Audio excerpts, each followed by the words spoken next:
La lune rose. Des semaines que j'en entends parler sur les réseaux. Je voulais les regarder avec des potes, mais ils sont occupés avec leurs copines. Parfois ça me fait un peu de mal de me dire que je suis le seul célibataire de ce groupe. Avant j'en souffrais pas pourtant. J'ai toujours apprécié la solitude. Je trouve qu'il y a quelque chose de beau dans le fait de se retrouver complètement seul par moments. Mais la société, à coup de fêtes commerciales et d'événements relayés à foison sur les réseaux comme cette lune rose, ne cesse de nous faire savoir ô combien on est minable quand on est seul. Alors j'avoue que ce soir j'ai un peu le cafard. Il faut dire que j'ai jamais fait quoi que ce soit pour avoir une copine. J'ai toujours été un grand timide et en fait, j'en ai un peu honte. Alors évidemment j'ai jamais eu le cran d'avouer mes sentiments à Noémie. Et maintenant elle est avec un autre. Noémie c'est ma voisine. Elle est belle. Très belle. Et elle est si gentille. On se connaît depuis plus de 5 ans maintenant. Mais c'est seulement l'année dernière que j'ai compris qu'à mes yeux elle était plus qu'une amie. On allait dans la même école. On se voyait tous les jours. Et parfois on passait même toutes nos journées ensemble. Je sais qu'il y avait quelque chose de spécial entre nous. Et je ne laisserai personne dire le contraire. Elle me comprenait mieux que quiconque. Et pourtant c'est pas tâche facile. On a les mêmes goûts musicaux, vestimentaires. On lit les mêmes livres. Et elle a ce petit grain de folie que je qualifierais presque de démence parfois. Et que je retrouve pas chez les autres filles. C'est peut-être pour ça que durant toutes ces années je n'ai pas su voir que d'autres s'intéressaient à moi. Ou me faisaient des avances. En fait je m'en foutais pas mal. J'avais une sorte de fascination pour Noémie. Encore aujourd'hui je pense à elle la nuit. Et parfois je me demande ce qu'il en aurait été si j'avais été plus courageux. Trop tard. J'avoue que j'ai la sensation d'avoir manqué le dernier train. Et que tous mes amis s'éloignent de moi maintenant. À 20 ans, beaucoup ont déjà des projets de s'installer ensemble.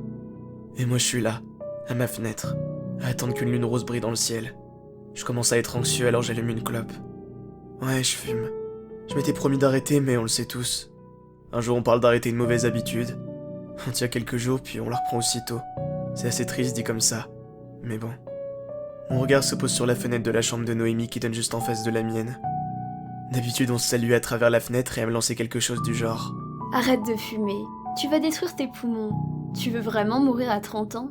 Et puis je lui rétorquais que je préférais ça à vivre longtemps comme elle, me flétrir et enterrer tous ceux que j'aime.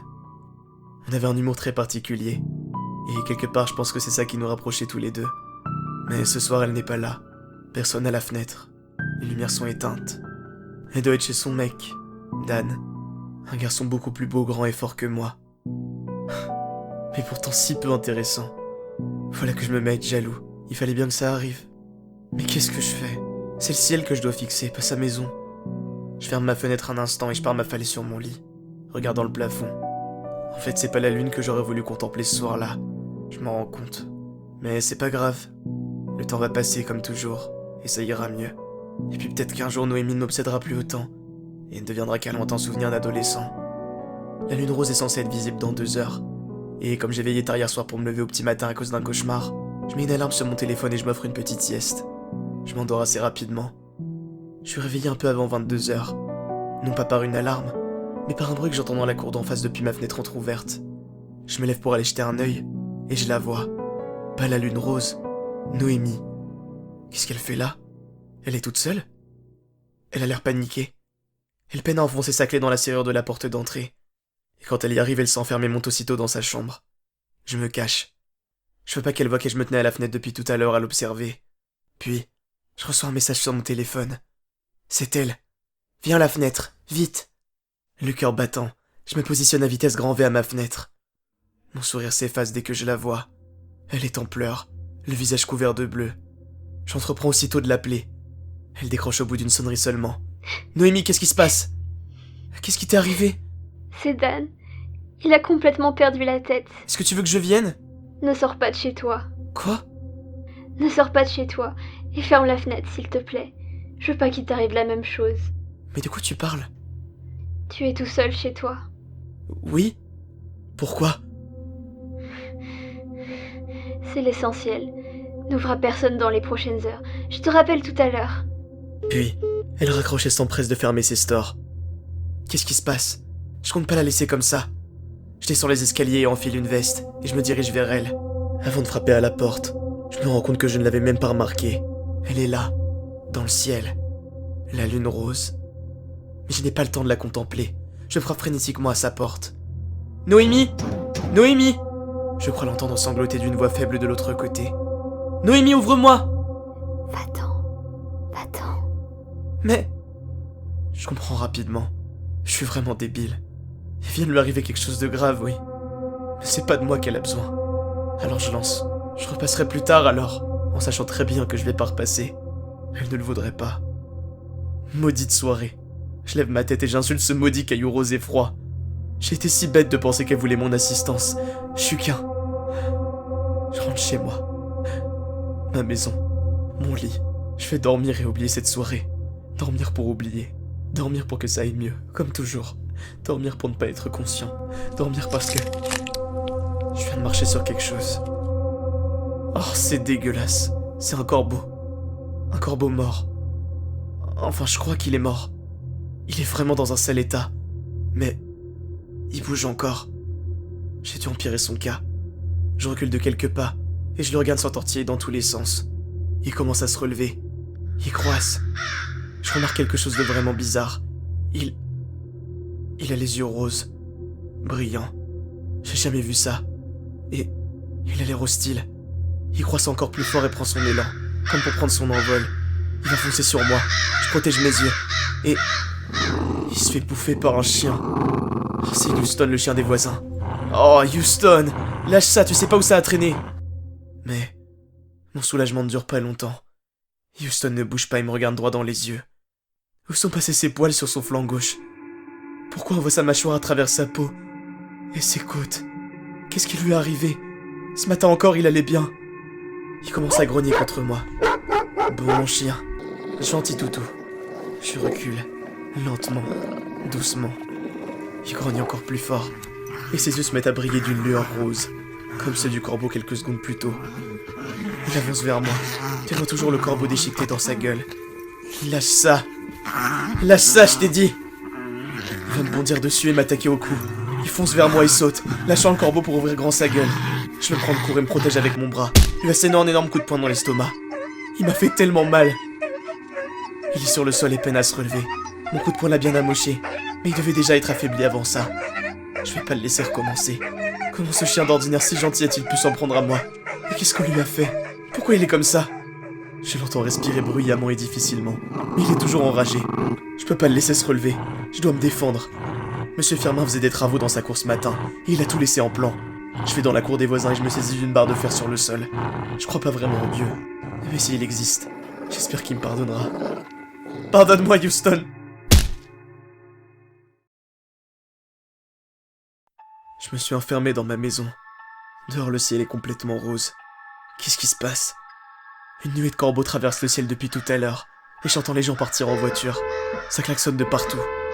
J'ai gardé la barre de fer des Firmin avec moi. D'ailleurs, où est-ce qu'ils sont eux aussi? J'ai voulu laisser tourner la télévision en fond pour espérer avoir une explication, mais elle ne s'allume plus. Je me dirige vers la salle de bain, et une fois entré, j'ouvre le robinet. Je passe mon bras sous l'eau pour nettoyer ma blessure. Ça me fait tellement mal. Je m'empresse ensuite de la désinfecter et de me faire un bandage.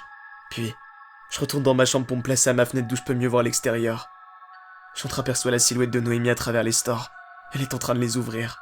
Elle a dû remarquer que j'étais là. Je sais pas si j'ai envie qu'elle me voie. Mais... elle me fait un signe. Elle a son téléphone et... elle me dit de regarder le mien. J'entends la sonnerie. Elle m'appelle. Allô? Pourquoi t'es sorti? Je t'avais dit de rester chez toi. Qu'est-ce qui se passe dehors? Je sais pas. Tout se passait bien avec Dan. Et d'un coup, Qu'est-ce que ses yeux étaient? Rose. Un signal sonore retentit depuis mon téléphone. La batterie commence à être faible. Les gens quittent la ville depuis tout à l'heure. Je ne sais pas où sont mes parents. Tu as des nouvelles des tiens? Mes parents. C'est vrai ça. Où ils sont? Ils devaient rentrer dans la soirée. J'en sais rien. Je crois que je vais les appeler. Non. Reste avec moi s'il te plaît. J'ai entendu un bruit en bas. Pourtant j'ai fermé la porte. Je vais descendre. Je l'entends descendre les marches à l'autre bout du fil. Elle est entrée dans son salon et vient de pousser un petit gémissement de frayeur. Noémie, ça va? C'est Boule de Neige? Boule de Neige? Mon lapin. Mais qu'est-ce qu'il fait? Il ne bouge plus. Je crois qu'il est mort. Une horrible pensée me traverse l'esprit.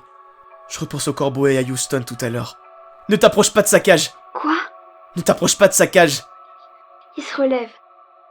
Oh, j'ai eu peur. C'est le lapin de ma petite sœur. J'imagine pas sa peine s'il était... Noémie? Oh non. Oh non.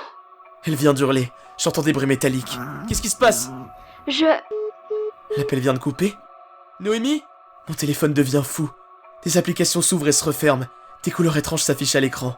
Puis, il s'éteint, et malgré de nombreux essais, je parviens pas à le rallumer. Pas le temps. Je reprends la barre en fer que j'avais trouvée dans le jardin des firmin qui m'avait permis de me défendre contre Houston, et je descends les escaliers. J'en trouve ma porte. Il ne s'est passé que 10 minutes, et dehors c'est déjà l'apocalypse. Le courant vient de sauter dans toute la ville, et les corbeaux se font de plus en plus nombreux dans le ciel. D'où est-ce que ça vient? Je tiens fermement la barre en fer dans ma main droite, et m'arme d'un parapluie que j'ouvre dans la main gauche. Je traverse mon jardin en courant, me précipitant vers celui de Noémie. J'essaie d'ouvrir sa porte d'entrée, mais elle est verrouillée. Je frappe frénétiquement, à nouveau, mais cette fois bien plus fort et brusquement. Je suis en danger à l'extérieur. Un groupe de 7 corbeaux se dirige vers moi. Je fléchis mes genoux, et je lève ma barre en fer. Mais juste avant qu'ils ne m'atteignent, Noémie m'ouvre la porte et m'attrape par le col. On la referme aussitôt, et on entend les becs des oiseaux enragés s'écraser dessus. Noémie toute pâle et tremblante. Noémie, tu n'as rien? Chut! Je sais pas où il est passé. Mon sang ne fait qu'un tour. Je sens une goutte tomber sur mon front. Je ne veux pas lever la tête. Je sais déjà ce que je vais voir. Elle est au-dessus de moi. Une créature déformée, squelettique, semi-humanoïde, et au visage osseux, est agrippée au plafond. Elle a des oreilles de lapin et des yeux roses. Elle ouvre grand la bouche, en laissant échapper un cri strident. Ses dents en surnombre sont courtes et étroites, mais extrêmement aiguisées. Elle se laisse tomber sur nous, mais je réagis aussitôt, en lui assénant un énorme coup avec ma barre en fer, la projetant contre le mur d'en face. L'impact a blessé la créature. Noémie et moi sommes recouverts de son sang. C'est répugnant. Je regarde les bras de Noémie. Elle est couverte de morsures. Reste derrière moi. La créature est encore au sol. Je vais l'achever. Je peux le faire. Je l'ai déjà fait. J'ai la boule au ventre et le cœur qui se serre. Est-ce que cette chose était un lapin avant? Je suis pris d'un haut le cœur en voyant la bête agonisante sur le sol. Est-ce qu'il n'y aurait pas une autre solution? Est-ce que je suis obligé de la... Elle se relève brusquement et se jette vers mon visage. J'ai tout juste le temps de me protéger avec mes mains qu'elle lacère de ses griffes pointues. Je me débat et... Noémie vient de me sauver la vie. Elle s'est saisie d'un fusil caché dans le porte-parapluie et vient de tirer 3 fois sur la bête qui lâche prise et tombe une ultime fois sur le sol. Morte. Épuisée. Noémie colle son doigt à la porte et glisse jusqu'au sol. Je me précipite vers elle. Noémie! Elle est très faible. Je l'aide à se relever en passant son bras au-dessus de mon épaule. Allez, on va jusqu'à ma voiture. Les corbeaux se sont éloignés à l'extérieur, nous laissant tout juste le temps de sortir pour nous rendre jusqu'à ma voiture. J'allonge Noémie sur ma banquette arrière et j'enfonce mes clés dans le Neyman. Allez, démarre! Une femme court vers la voiture, suppliante, me faisant signe de la laisser entrer, mais ses yeux brillent d'une faible lueur rose, et ses mouvements sont anormaux. Je suis désolé. Je suis vraiment désolé. Elle se met devant, m'empêchant de passer. Écartez-vous! Écartez-vous, je vous ai dit! Alors, lorsque la voiture parvient à démarrer, j'appuie sur l'accélérateur. La femme s'écrase contre mon pare-brise avant d'en être éjectée par la vitesse. Pourquoi? Comment on en est arrivé là? Je roule, le plus vite et loin possible, jetant quelques coups d'œil en arrière pour m'assurer que Noémie va bien. Je vais l'emmener dans un lieu sûr. Puis après, j'irai retrouver mes parents, car quelque chose me dit que ils savent ce qui se passe. À suivre.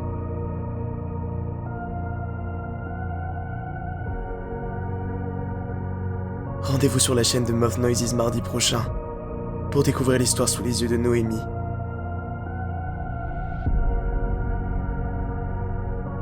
Si vous avez aimé cette vidéo, n'hésitez pas à la liker et la partager à vos amis.